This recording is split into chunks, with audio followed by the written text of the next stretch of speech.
Are We There Yet answers the questions on every impatient person's mind. Where are we in this on-chain journey? Are we making the world a better place? Are we building smarter, better, faster things? Are we building valuable businesses? Hop in and join us as we have real talk with real people who are building the things to make a dent in the way the world works. My name is Chris Eberle, and this is Are We There Yet? Well, welcome to Are We There Yet? I'm your host, Chris Eberle. Today I'm joined by Navin from IQ.wiki. Navin, great to see you again. Thank you for coming on today. And thank you for joining me as I come to you live from my 15-year-old son's bedroom, surrounded by Legos and toys and this awesome gaming chair. He's got better hardware than I do, but maybe a questionable set of background items, but I'm gonna go for it, and I feel like I'm gonna be converting a lot more listeners from audio only over to our YouTube to check out the scene from Billy's room here. So, but yeah, thank you again for joining. Good to see you. Thanks for coming on. Thank you for having me. Excited.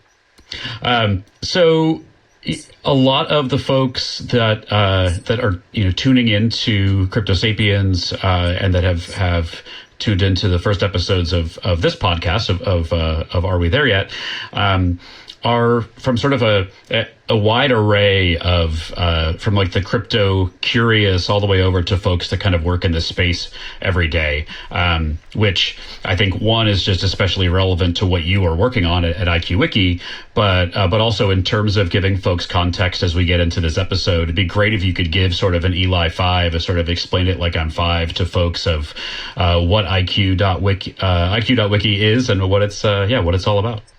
So IQ.wiki is the world's largest blockchain encyclopedia.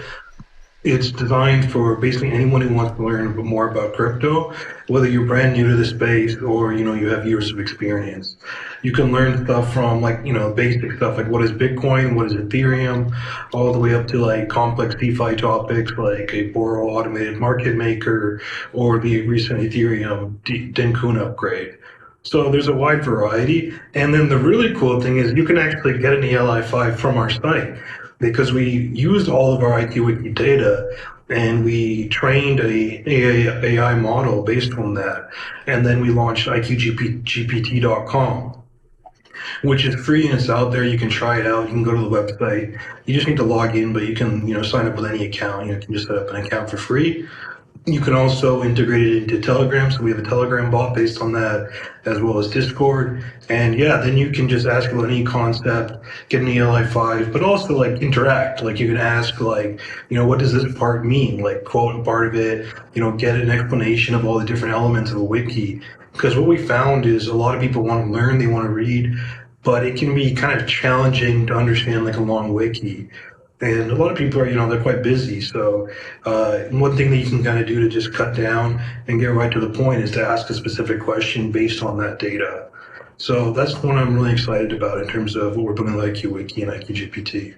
Very cool. Very cool. Yeah. And I think the intersection here of, making let's call it, onboarding and education really easy and self-serve for people with the element of AI as sort of part of the mix is a really, I think it's a really intellectually interesting topic, but also just I think super relevant for where we are in the space. I think for as long as I've been in crypto, which is 7+ years. There's been a big education gap, right? When folks jump in and try to start learning, there's so much sort of noise. It's hard to know where to look for information. The level of, press coverage versus, the kinds of things that the press ends up usually covering are often the more, scandalous or, I don't know, tied to the casino of it all kinds of things versus really the nuts and bolts of what's being built and how it works. And so, people can get into, any array of that with what you guys have built. So I think super interesting. Want to get into it a little bit more in a second and understand sort of what's there and why you built it and how folks can use it. But before we do, I'd love to zoom out with you a little bit and help folks get to know you a little bit better. And I wonder if you could share your I would like to call it your crypto origin story. Like what brought you into working into this space? Where'd you come from? How'd you end up here? And what drives you to do the work that you do in crypto? How I got into crypto was that, so I'm originally from Canada. So I was at Western University and I was studying there, and I was always really interested in startups. And because, I was always excited about it. And originally I wanted to do finance. So I was headed to the IB Business School. But then I did an internship at a bank and I was like, this is not for me. I really want to be, because I've always been interested in tech. I've always been interested in learning. I always read all the tech media growing up. And, so I always really wanted to get into that. But I thought you had to be a brilliant, dev or coder to be involved in startups. Or an engineer, because my father was an engineer and he was in startups back in Ottawa. He worked at Nortel and a couple of companies like that as well. He recently just retired after working at AMD. So he was kind of a big inspiration in terms of getting into tech. But so I kind of knew I wanted to get into tech, but I didn't know how to get involved.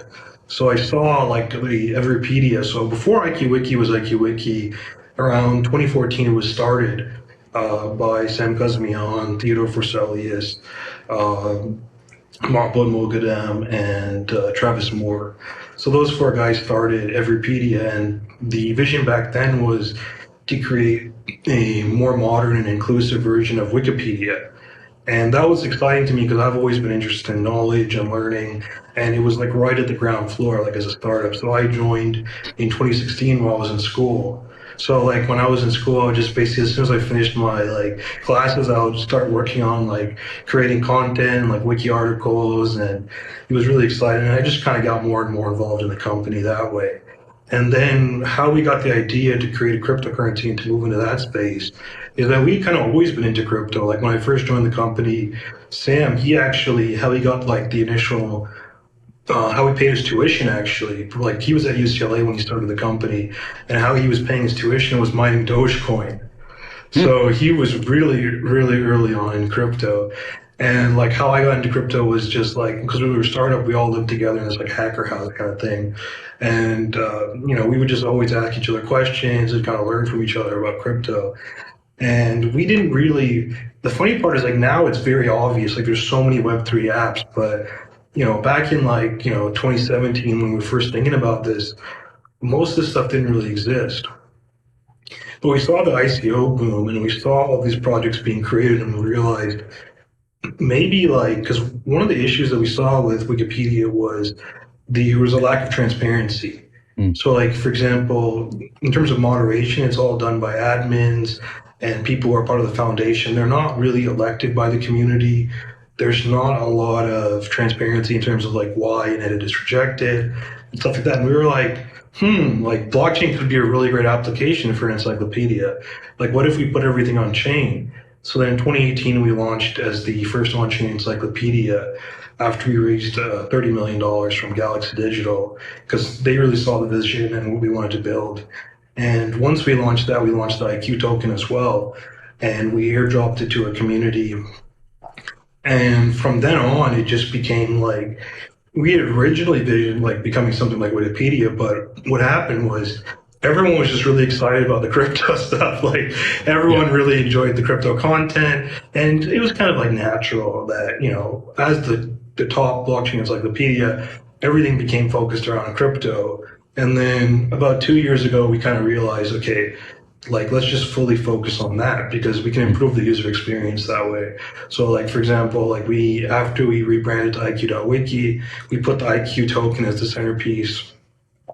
And then we also integrated stuff like CoinGecko, ENS. So if you log in, you'll have your ENS. Everything runs on Polygon. Every edit is recorded on chain, and the data is hashed. So the data is actually stored on IPFS, but the hash goes on chain onto Polygon. So that's how we do things there. So that's kind of how we ended up getting onto building IQ.wiki. And then from there, we kind of realized the main interesting thing we saw was with ChatGPT exploding. That's kind of how we got into AI, because we were like, this is another great innovation that we can use towards our mission of, making the world, know about crypto and a more intelligent place about crypto. So we saw that explosion with like 100 million users in like a month. And we were like, this would be amazing for like people to understand crypto, like have a real conversation, like kind of taking it back to how I learned about crypto was like having real conversations with people. But that's not scalable. Yeah. But now everyone can talk to a real crypto expert with IQ-GPT. So that's what's really cool about what we're building. Very cool. Very cool. Yeah, so much to unpack there, but I think maybe taking it from the AI stuff backwards. Yeah, I mean, from my personal experience, I use ChatGPT every day in my work, and I've often find when I have like crypto centric stuff that I'd like to get its help with, it's not as good as it is in other areas. And so you mentioned, so you guys you've trained IQ GPT off of IQ.wiki. Is that right? Yeah.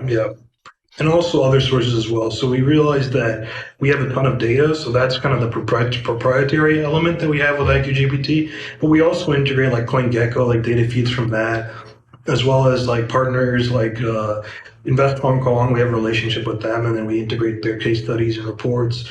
We also worked with AP News to integrate their data. In Asia, CoinNest is one of the top South Korean media for crypto, so we integrate their articles.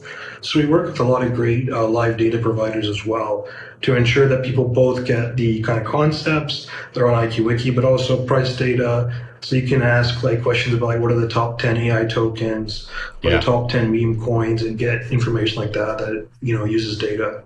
Interesting. Yeah, I would imagine in recent days you're seeing an awful lot of people looking to learn more about meme coins, I would guess. Yeah. We recently, I think Neko recently integrated IQ-GPT into, I believe, their Discord.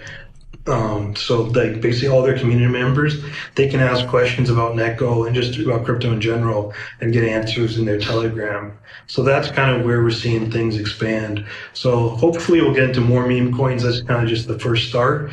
Yeah. But we're seeing a lot of different communities adopt IQ-GPT. Like Frax is like the top decentralized stablecoin, one of the fastest growing, and they integrate it into their community. IQ-GPT, so we're seeing a lot of people, and it's cool to see it evolve because, for example, they're like the big stat is the collateralization ratio, like how much assets they hold relative to stable coins. And I think they just hit 100% recently. It's kind of bobbing around like 99% around there. And that was like a huge moment for their community because everyone was asking like, what is the CR? What is the collateralization ratio? So it's cool to see like different communities get involved and see how they use it. Oh, that's very cool. Yeah, I was going to ask. So for individuals, for consumers, if you will, to get involved, right? They can go to your website. They can go to IQ.wiki, or they can go either from there or directly to IQ.GPT, and they can search and they can query and those kind of things. You've mentioned a little bit about what like B2B or organization level integrations would look like. Can you click a little bit more into that? Like what would it look like for builders to integrate what you've built into their communities or into their platforms? Great question. It's actually super easy. It just got easier. All you need to do is I think it's IQ-GPT chatbot. You can just add that to your Telegram. So if you have a Telegram group, you can just integrate it. Like if you go to the IQGPT.com website, like we have a page on integrations, and you can integrate the chatbot completely for free into your Telegram. You can also integrate it into your Discord. So if you have a Discord community, basically, so what we recommend is you can work with us and create a bunch of pages for your community. So like if you have an IQ-Wiki page on your NFT project or your DeFi project, you can create that and then it will be trained on that data. And the cool thing we recently added is that you can customize the data. So let's say you have documents that you want to include in the training of the bot. You can customize the bot and you have your own key and everything, and add in your documentation, and so it will really be fully trained so that if anyone asks questions about documentation, about the story, they can get that information. Cool.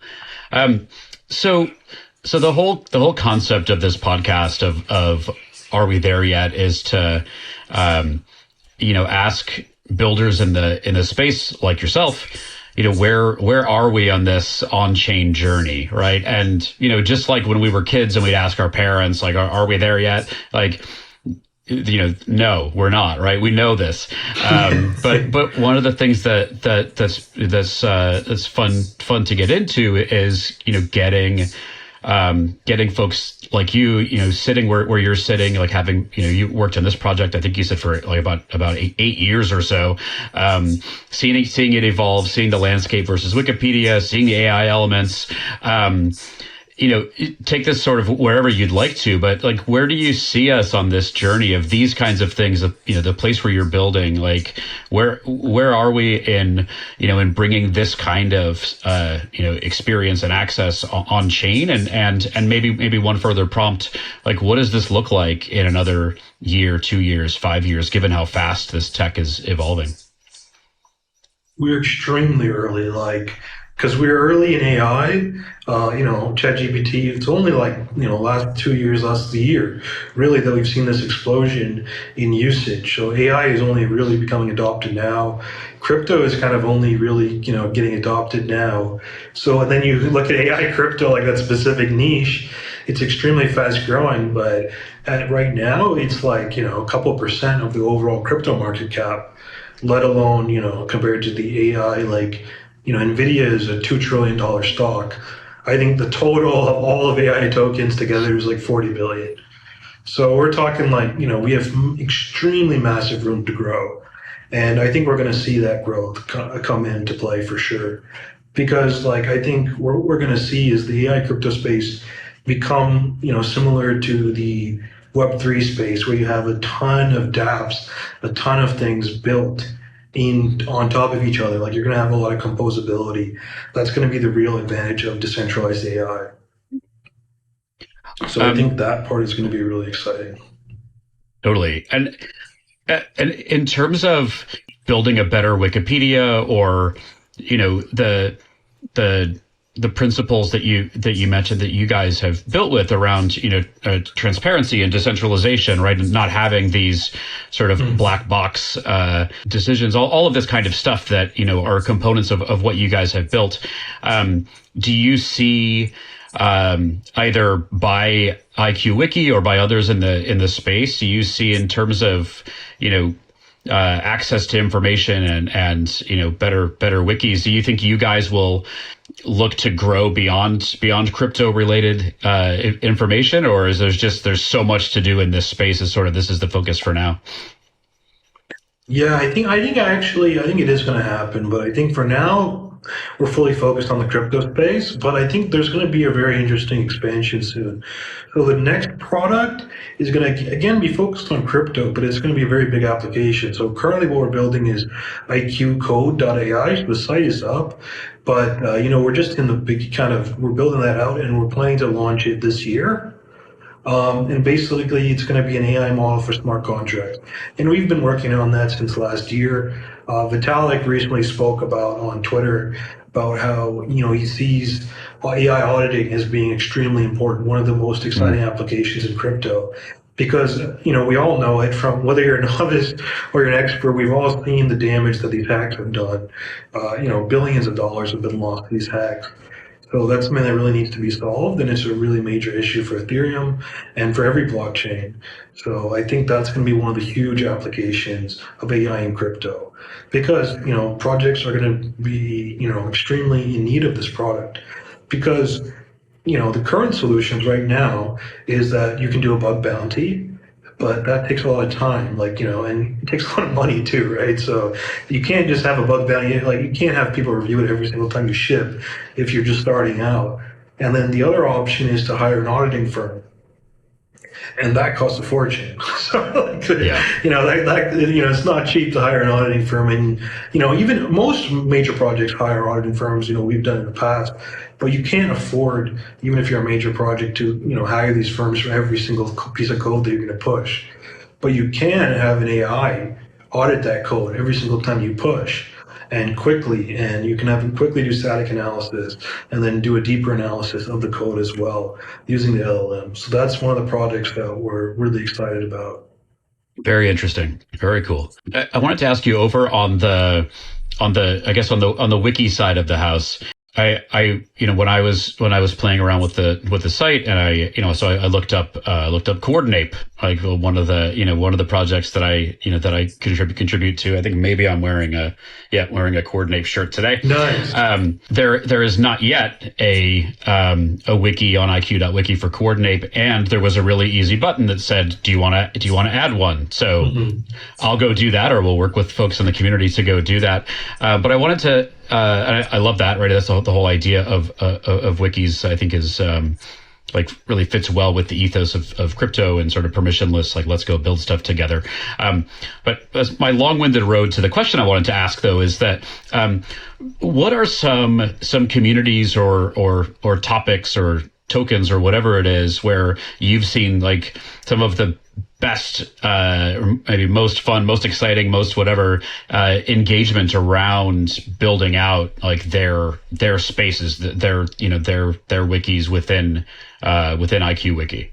Great question. I think we're seeing a lot of communities get really into it. Pudgy Penguins was one that they shared it in a lot of their community, and people are big supporters. We were actually early.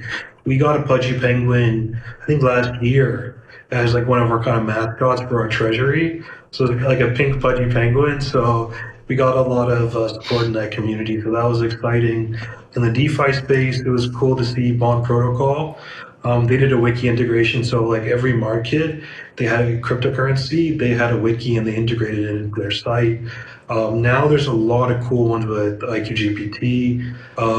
We're seeing a lot of interesting applications in terms of communities integrating both the wiki side, and also on the IQGPT side. So wanted to, on this whole, are we there yet? Theme, ask you where you see things going with AI. As you mentioned, and I definitely agree, like we are super early, right? This explosion in that we saw in ChatGPT and the sort of the how quickly things are moving is pretty amazing. But we are, as you said, super early. So you work in this space on the daily. Where do you see this all going? Where are we headed with the future in terms of AI? We're in a really exciting place. Like we're kind of in the beginning where people are kind of building applications. That's kind of the stage that we are at, like on the application end, creating AI applications for crypto. I think the next steps are going to be around building, blockchains dedicated to AI. So I think we're starting to see that with, people taking a couple of different approaches like BitTensor and stuff like that. I think we are personally interested in building like IQ chain, like a blockchain dedicated to AI, like its potential. We're thinking of this in terms of strategy. We're thinking of building out IQ GPT and IQ code further. And then once those kind of products are doing really well, we've got the product, we're planning to move those on chain. So this I haven't really talked about this yet. This is something that's pretty exciting that we're working on. But, I think that's kind of how I see things moving in the future. I think that we're actually going to see the AI applications themselves move on chain. I think, kind of one of the concepts that I think people should think about is that Web3 kind of moved on chain. Like, first it was kind of the first revolution was Bitcoin, transfer of value on chain. And then we saw Ethereum, which was kind of basic smart contracts, basic compute on chain. And then I think, smart contracts and all of that. But the next step is going to be the AI models themselves are going to move on chain. Because why this is important and what this is going to allow is that people are going to be able to build on top of each other. The same way that you can build DeFi protocols. So for example, like Frax, they use different stablecoins as collateral, so it's built on top of USDC in a sense. You see Uniswap is built on top of, built up on top of Ethereum, and you have people building stuff on top of Uniswap, and you have people building all kinds of different products on top of each other. We're going to see the same thing with AIs.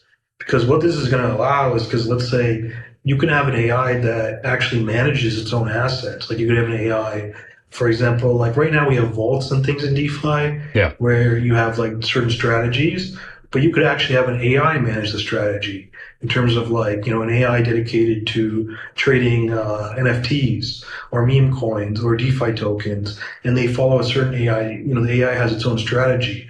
Then you could even have AIs built on top of that interact with each other. So I think that's going to be the next stage. People are just kind of just starting now to understand that, but I think that's going to be kind of where we're headed in the future. And if you want to go even further into the future, I think we could move into a world where really important applications start to move on chain. And then we need that proof. Like we're going to need that proof that you're actually using the right model. This is like kind of a future problem that I see, is that we're going to have an issue where people start passing off, like, for example, like right now, NVIDIA is exploring this idea of AI nursing. So this idea of where you can have nurses handle all of kind of the telemedicine that's handled by real life nurses that can move on chain. I mean, not on chain, but move to AI. And then I think that should really move on chain, because we're going to live in a world where some people are what they're going to try and do is they're going to try and run it on a much cheaper model. So, maybe you have a very complex model that, has like, several billion inferences, and it's a very complex model, but, and it's designed specifically, for example, to diagnose cancer. But what you could have as an issue is that people start substituting, and so like there's a query from a doctor, but instead of using the right software, they end up using a much cheaper model that's way cheaper to run. And you wouldn't really be able to tell, because you just get the same output. But you just get an output, but you can't really tell, how do I know that it was actually ran on the right model? So this is going to be a big issue. And I think if you do this stuff on chain, it's going to be real proof, and people are going to be able to see that the right model was used. And like right now, a lot of ChatGPT, someone writing an essay, it's not really a big deal. You can just check it. But when we move into the future where, medical applications, business, funds are being managed, I think funds being managed is going to be, a lot sooner than the medical side, for example, because it's a lot more legal. But you can definitely see like hedge funds and, small funds and stuff like that moving on chain. I mean, moving into AI, and then they're going to want that to be on chain, because you're going to want to make sure, again, like, I used the cancer example, but, a lower stake example, but still high stakes, is like, what if I have $100,000 and I have an AI model managing my money? I want to make sure that they're using the right model that I agreed to, and they're not using another model, which either is, cheaper, or it could even be a model that is designed to profit them versus me, like in the strategy that I agreed with. So this is kind of, a big mind shift that's going to happen. Very cool. It's super interesting. And I had not thought about that way, that like, it's really an extension of the identity value proposition of blockchains, right? The same idea as, I can provide proof that, this signature came from this wallet that is owned by this person, or this, article was written by this trusted source, or this picture is an original and not photoshopped. These same kinds of things, all the use cases around, everything from royalties to fake news and what have you, that I think there's a lot of interesting work happening in sort of those corners of crypto. But what you're saying that I think makes a ton of sense is they just extrapolate that same idea, that same concept further into AI. And it's, okay, this information was derived and verified to have come from this, using this model, versus, this knockoff, which, could be, like you said, it could be somebody trying to find a cheaper way. It could also be somebody trying to do nefarious things, right? Which especially, as the stakes get higher into medical or bigger financial applications, we know there there are crafty bad people out there. So,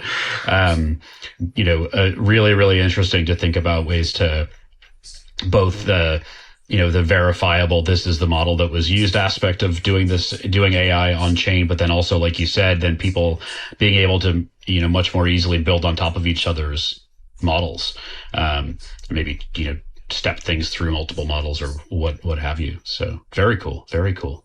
Yeah. Like I said, at sort of the top of the episode, I think the place where you guys sit, this sort of intersection of onboarding education and AI, I think, two areas. One, the education area is one that I think has been and for a very long time will be just sort of a massive gap in crypto, right? People, like you said, people come in and learn things from word of mouth or what have you. But then, thinking about the applications to take that further in AI, again, knowing just how early we are in all of this is pretty exciting to think about. So pretty cool. I wanted to ask you one a little bit different topic, but you touched earlier on the IQ token. How does that work? How does the token come into play with your products? So what should folks know about it? So the token is completely central to everything. So basically, if you hold IQ tokens, you can stake your tokens, and you get something called high IQ, which is basically like a representation of how long you've staked your tokens. So, put it simply, if you have one IQ, let's say, and you stake it for 4 years, that means you have 4 high IQ. So it's basically kind of like a representation of how long term you are. So like if you have like 100,000 IQ and you stake it for 4 years, you have 400,000 high IQ. And that's what's used to calculate your staking rewards. So it rewards people for having a long-term vision, because one of the issues in crypto is this idea of mercenary capital, which is like basically this concept where people see, oh, this is the highest APR, I'm just going to stake, and you don't really care, and you're involved in governance. It's like, some guy who's like, they're just holding the token for like a month, and they're like, they have the same weight as some guy who's like truly believes in it and is planning to stake for 10 years or 3 years or 4 years or what have you. So that's kind of how the staking model that we use. So basically your rewards are calculated based on that, and also your governance, so your voting power. So if you have like one guy has 100,000 IQ, he stakes it for 4 years, he's going to have 400,000 high IQ. So he's going to have 4 times the voting power of someone who stakes it for like the minimum of like a week. Awesome. Okay, cool. So similar to the same with the rewards. Okay, so there's a real balance of rewarding folks who have been around and have tenure, but also new folks can come in and meaningfully participate by committing to the long term, right? By locking, essentially, if I'm understanding you right. Exactly. Right on. Exactly. Right on. Cool. So that's how that part works, and every staker is able to vote on proposals. So like, for example, when we launched the staking system, like when we made adjustments to the staking system, that was voted on. If there's a major decision, like in terms of where we're going to allocate capital, that can be voted on, like in terms of the direction of the product, all of this stuff, people create proposals and vote on, which is a lot of fun. And it's really cool to see the community get involved and vote on different things. Yeah, very cool, very cool. And I would imagine that has the community, I would imagine, has looked quite different as you've moved more into AI, sort of shifted in the sort of the focus of what you guys are building. I would assume that attracts sort of different kinds of folks to come in. Is that how it's played out? Definitely, yeah. A lot of new people are coming into the space. We're getting a lot of different people with different backgrounds. One of the most exciting recent things was that we were actually recognized in a report by some Oxford researchers. They did a report, it was backed by Polygon, and they wrote this report and they included us as one of the AI applications. So that kind of got us a lot of attention there. And we're seeing a lot of interest because like a lot of people are really getting into AI crypto. A lot of the new people who are getting into crypto, they're kind of getting it in on this AI wave. And so we're seeing a lot of new people getting involved through that. Cool. I feel like, as we've been chatting, that that tweet from Jason Calcanis that I don't know when that was, maybe like a year ago, where it was like if you're in crypto, pivot to AI. Your response is, I think, is sort of like a why not both, Jason? Well, yeah, exactly. Yeah. I should tweet that. That's a good one. Yeah. Why not both? Yeah. Exactly. Yeah. No, that's exactly, because we love both things. Like, you can do more than one thing, because we were always really into crypto, and it's really perfect for us because we were super passionate about knowledge and we're super passionate about crypto. So, AI is the best way to combine those two things. Awesome. Well, Navin, thank you so much for coming on. I appreciate you getting into sort of the product and your background and the future. And like I said, I'm personally excited about the sort of this intersection of opportunity where you guys are building. So really good to meet. And we will we'll include in the show notes any links to all the places where folks can find you. But if you wanted to, before we sign off, any last words, and then also let folks know, where they should go online to learn more, to get involved, to use your products. Yeah, definitely. Thank you for having me. Definitely check out IQ.wiki. You can check out IQGPT.com, and definitely check out IQCode.ai. So those are the three main products, and you can learn about everything there. Fantastic. All right, sir. Well, thanks again. Appreciate you coming. Thank you for having me.